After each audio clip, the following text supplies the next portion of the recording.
Palibot pa ni Carl sa malawak na asyenda sa Trina. Kitang-kita niya kung gaano ito ka-excited at kasaya sa paglilibot nila. Sa tuwing hahalikan at haplusin niya ito ay hindi ito tumatanggi. Gumaganti pa nga sa bawat haplos at halik niya rito. Naangkinan niya sa Trina ng 2 beses.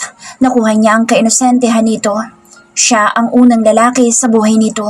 Hindi ito nagsisinungaling nang sabihin nitong virgin nito.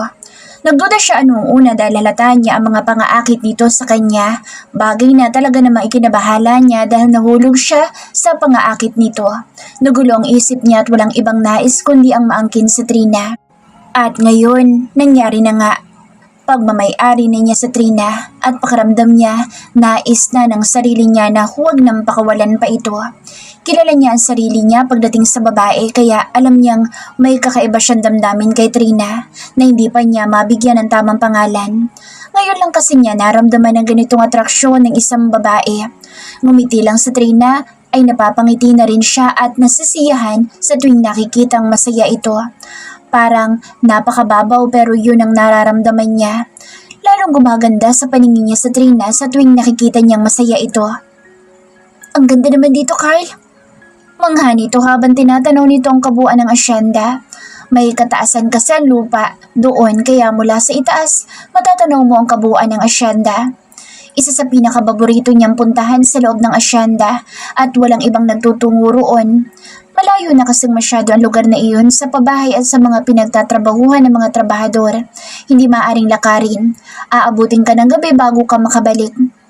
This is my favorite place. Amin niya rito at tumayo mula sa likod nito.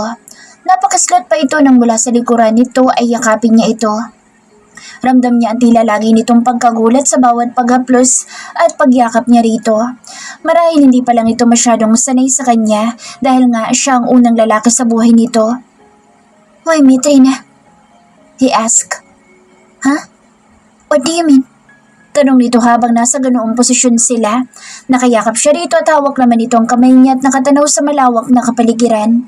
Mula sa kinatatayuan niya, tuktok na bubungan lang ng mansyon ang natatanawan nila. Bakit mo sa akin ibinigay ang pinakamahalagang bagay sa'yo?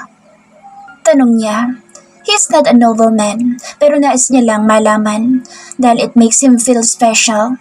Pakiramdam niya siya na ang pinakamaswerteng lalaki dahil siya ang nakauna kay Trina. Lumipas ang tila napakahabang sandali bago ito sumagot. Marahil nag-iisip pa ng isasagot sa kanya. Naramdaman niya ang pagkalas dito sa yakap niya at umikot ito paharap sa kanya.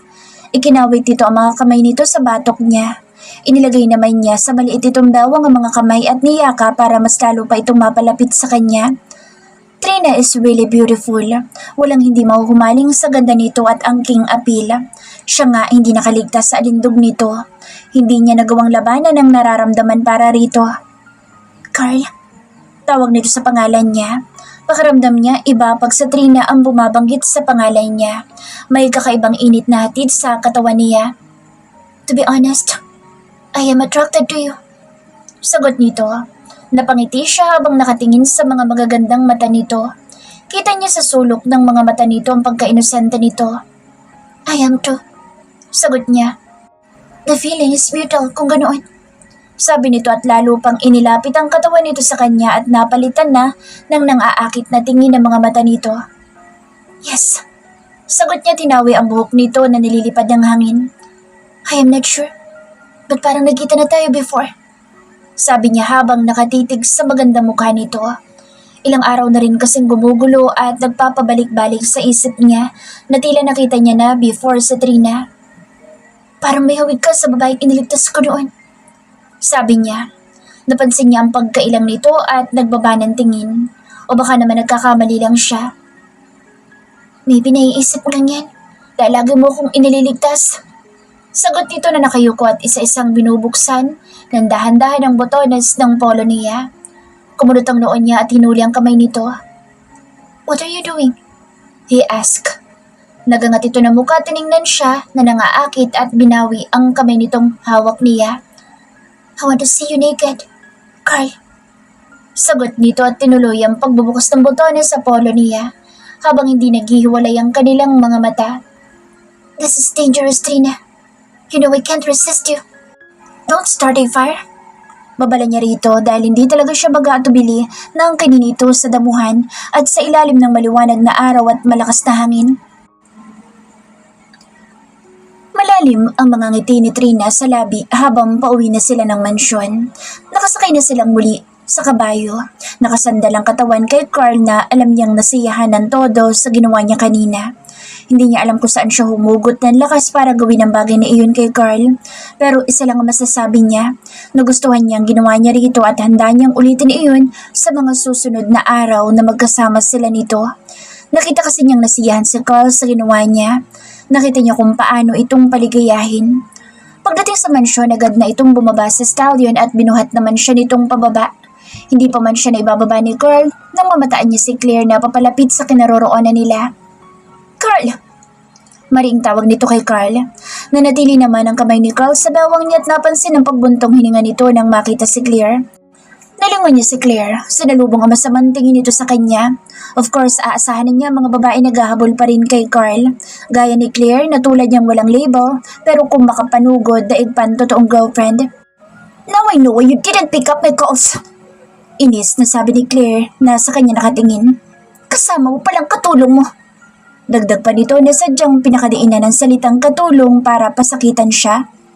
What are you doing here, Claire? Formal na tanong ni Carl dito. Why?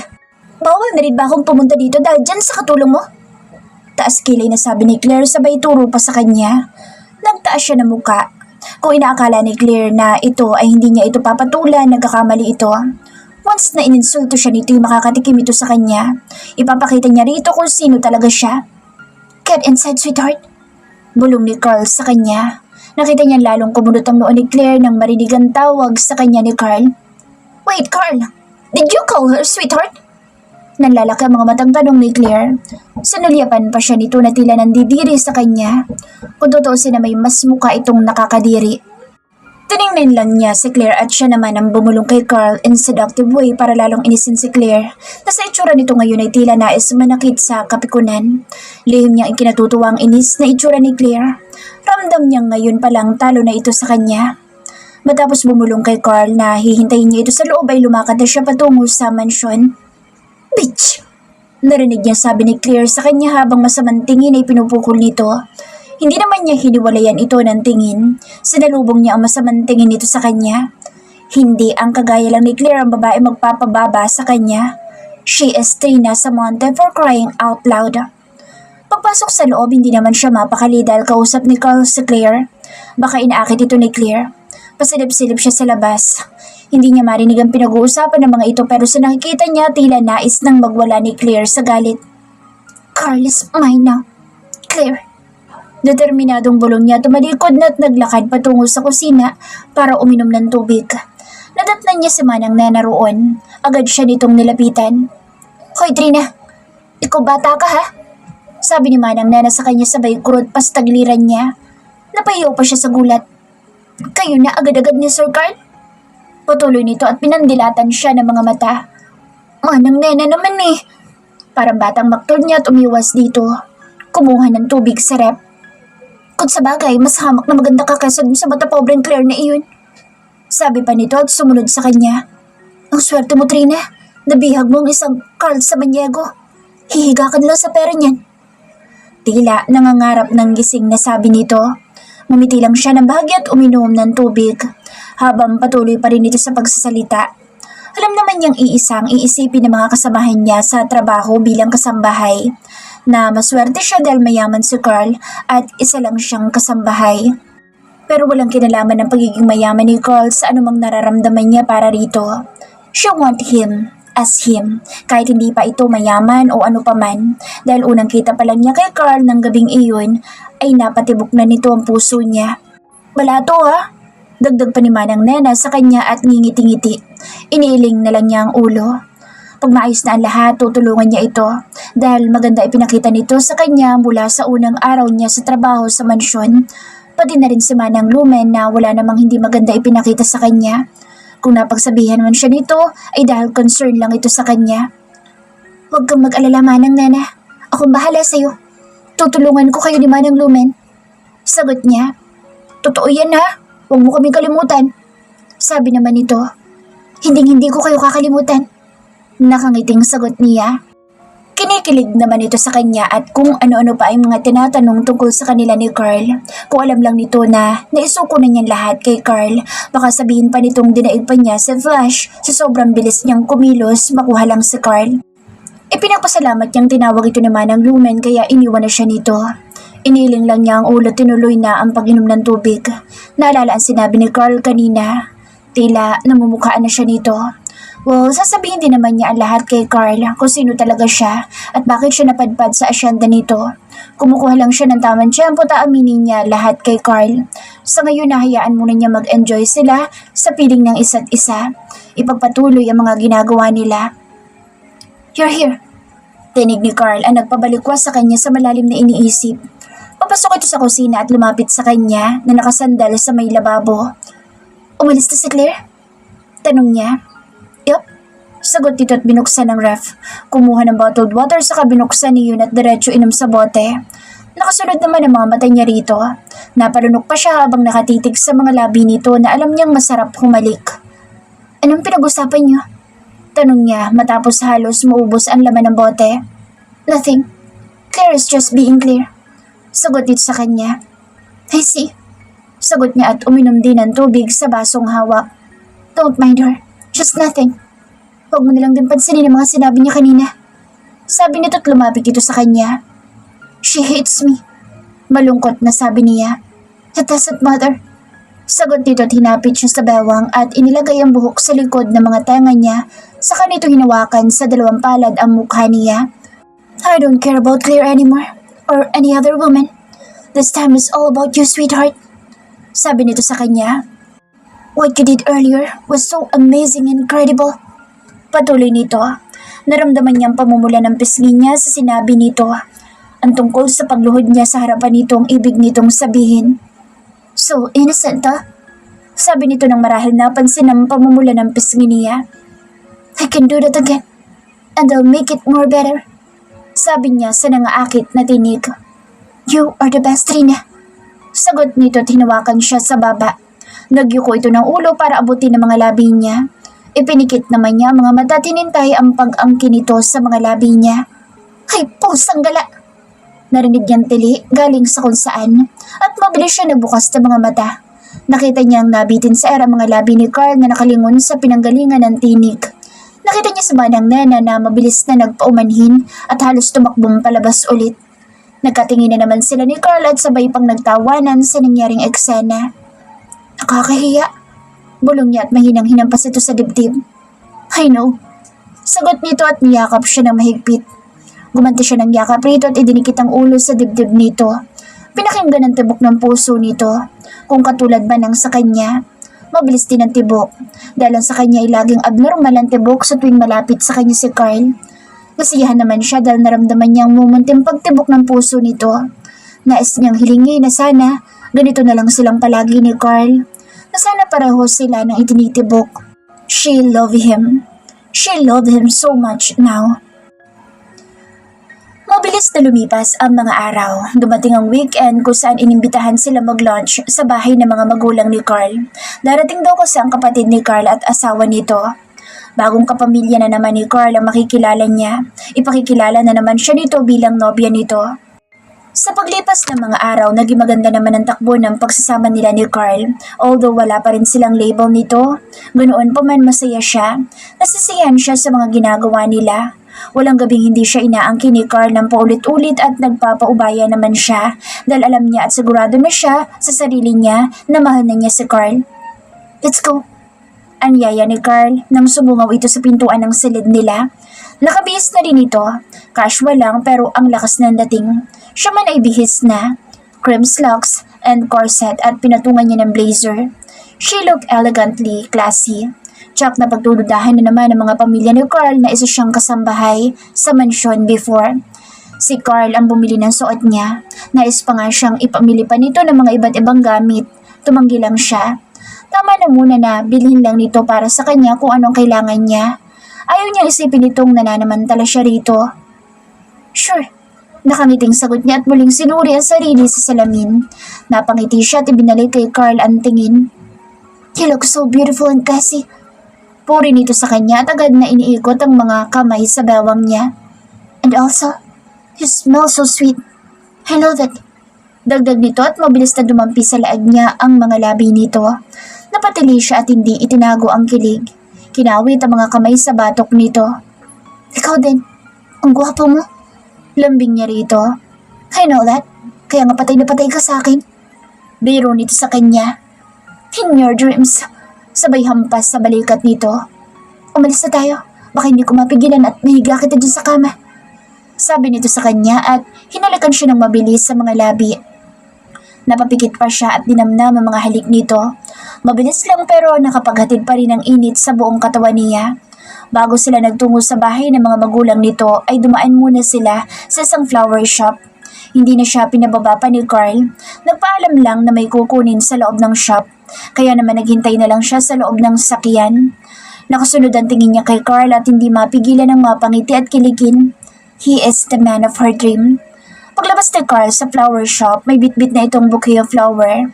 Marahil para sa mama nito at kapatid. Inilagay ni Carl ang mga bulaklak sa likod ng jeep. Hindi siya nagpahalatang sinulya pa ng mga bulaklak. Tila nais niyang umasa na sana ibigyan din siya ni Carl ng bulaklak. Let's go. Sabi nito at pinandar na muli ang jeep.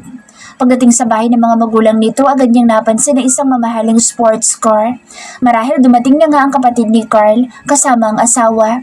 May mga naririnig siyang mayaman din ang napangasawa ng kapatid ni Carl at kaibigan daw ito ni Carl. Naunang bumaba ng sakyan si Carl at inalalayan siya pababa. Saka kinuha ang mga bulaklak sa likod ng jeep. Trina, this is for you. Sabi nito sa kanya sabay abot sa kanya na isang bouquet. Nagulat pa siya at nanlalaki ang mga matang napatitig kay Carl. For me? Hindi siya makapaniwalang tanong niya rito. Yes, sweetheart. For you.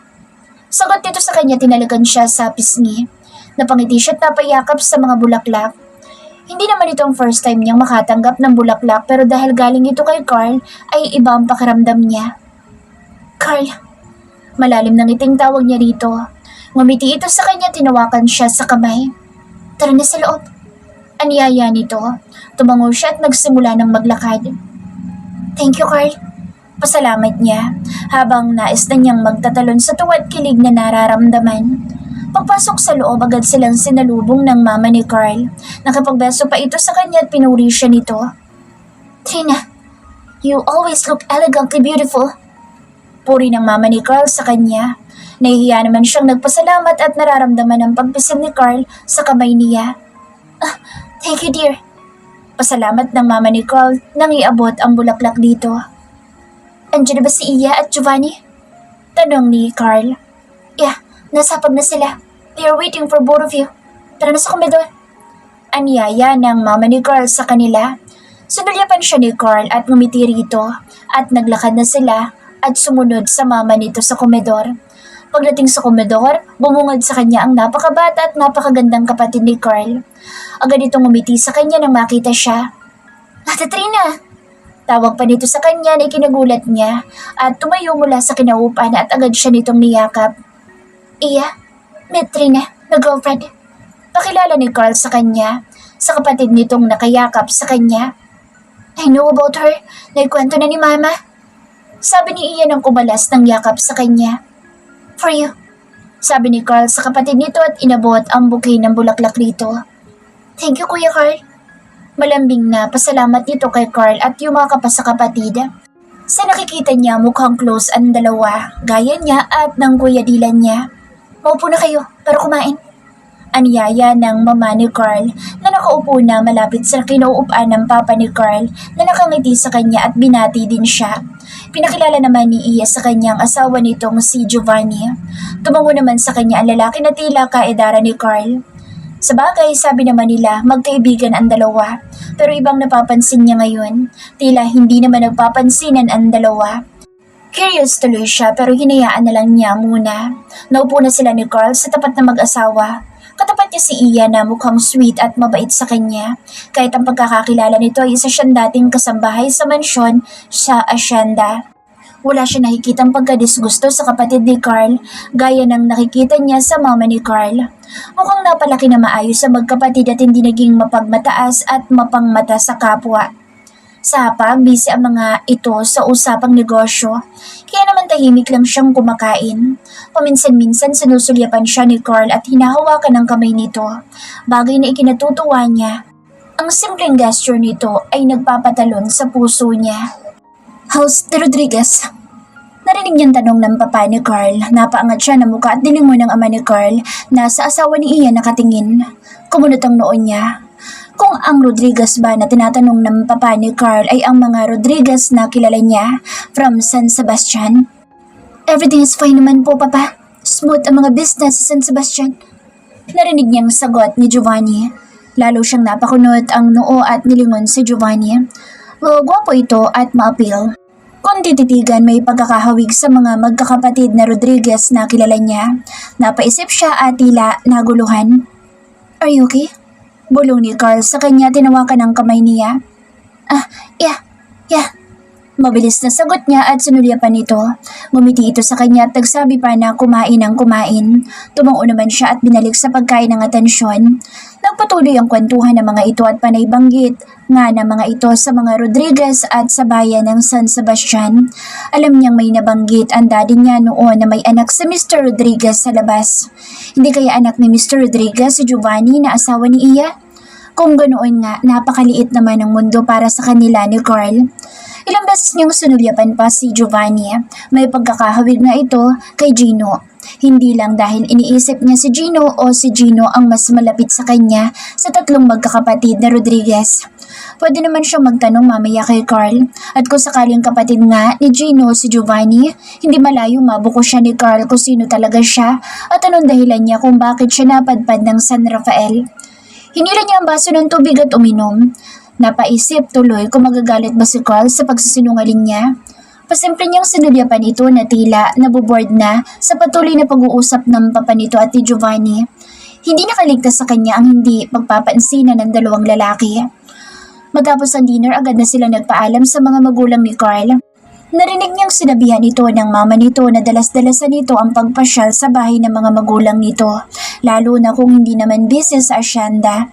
Nangako naman si Carl na mas dadalasan nito ang pagpasyal kasama siya na lalo na maikinatuwa ng mama nito. Nagpaalam na rin sila sa mag-asawang Iya at Giovanni. Formal pa rin ang dalawang lalaki. Tanging sila lang ni Iya ang tila magkaibigan at agad na nagkasundo sa unang pagkikita pa lang. Bitbit ang bulaklak na bigay ni Carl sa kanya, sumakay siya sa jeep. Nakaalalay pa sa kanya si Carl. Ang sweet-sweet nito sa kanya at napaka-gentleman. Inamoy-amoy pa niya ang bulaklak na nasa kandungan. May amoy pa ba yan? Kanina mo pa yan inaamoy sabi ni Carl sa kanya habang binubuhay ang makina. I love it. Nakangiting sabi niya at mabilis na hinalikan sa pisngi si Carl. Thank you so much, Carl. Pasalamat niyang muli dahil sa kilig na nararamdaman. You're welcome, sweetheart. Habang tinatahak ang daan pa uwi, hindi na niya napigilan na mag-usisa tungkol sa asawa ng kapatid nito. Yung asawa ni Iya, anong apelyido niya? Nilingon siya saglit ni Carl at muli ibinalik sa kalsada ang mga mata. Giovanni Rodriguez. Hindi siya mapakali pagdating sa mansyon. Isang pamilya lang ang Rodriguez sa bayan nila at yun ay ang pamilya ni Gino. Baka ang asawa ni Iya ay ang napapabalitang anak sa labas ni Mr. Rodriguez. Paano kung malaman ni Carl na siya ang babaeng tinanggihang pakasalan ni Gino Rodriguez? Paano kung malaman ni Carl na siya ang babaeng iniligtas nito sa pagpapakamatay at dahil yun sa kabiguan niya kay Gino Rodriguez? Kung bakit naman kasi napakaliit ng mundo para sa kanila ni Carl? Are you okay? Tanong ni Carl na hindi niya namalayang nasa tabi na pala niya dahil sa malalim na iniisip. Yeah. Alanganing sagot niya rito at pinakatitigan ng gwapong mukha nito. Mahal na niya si Carl at iisa lang ang nais niya. Ang mahalin din siya ni Carl. Pero paano niya gagawin iyon? Paano kung pagdudahan siya ni Carl dahil sa simula pa lang ay pagpapanggap na ang pinakita niya rito? Carl? Mahinang sambit niya sa pangalan nito at niyakap ng mahigpit. Isinandal ang ulo sa malapad nitong dibdib. Pinakinggan ang tibok ng puso nito. Naramdaman niyang gumanti ng yakap sa kanya si Carl at hinalikan siya sa ulo. Napapikit siya at ninanamnam ang bawat segundo na nakayakap sa kanya si Carl. Hindi na niya hayaang mawalay pa siya kay Carl. Hindi na. Nagpaalam si Carl na tutungo sa prutasan. Naisa niya sumama ngunit sinabi nitong mga lalaking trabahador lang ang mga nandoon at ayaw siya nitong isama. Naiintindihan naman niya.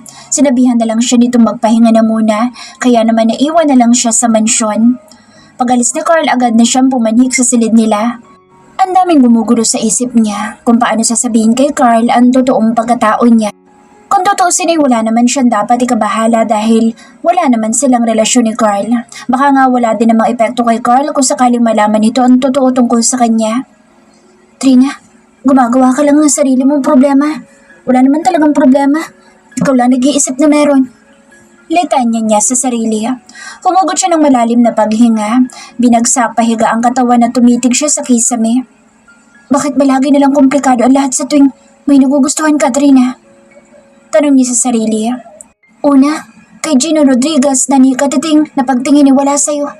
Ngayon naman kay Carl Samaniego na wala ka pa ring label kahit na isuko mo na't lahat-lahat. Patuloy niya. Ganito bang pag-ibig? Bakit parang ako lang lagi nagmamahal? Tanong pa rin niya sa sarili. Tumagilid siya at namata ng cellphone ni Carl sa may side table. Mabilis siyang bumangon at tinila iyon. Tatawagan niya ang kuya Dylan niya. Mabilis niyang idinayal ang numero ng kapatid gamit ang emergency call dahil may password ang cellphone ni Carl. Sa ikalawang ring, agad na sinagot ng kapatid ang tawag niya. Trina, sambit ng kapatid. Marahil na isave ng kuya niya ang numero. Kuya Dylan. Oh God, ang tagal ko rin hinihintay ang tawag mo, Trina. Nasaan ka ba? Are you okay? May pag-aalala sa tinig ng kapatid. I am okay, kuya. I am safe. Sagot niya sa kapatid. Yun naman ang totoo. Okay siya at ligtas siya. Tanging ang nasa peligro lang naman ay ang puso niya dahil sa ikalawang pagkakataon ay masasaktan na naman yata siya. Where are you, Trina? Seryoso at mariing tanong ng kapatid. Bumuntong hininga siya at sinabi na ang totoo sa kapatid kung nasaan siya.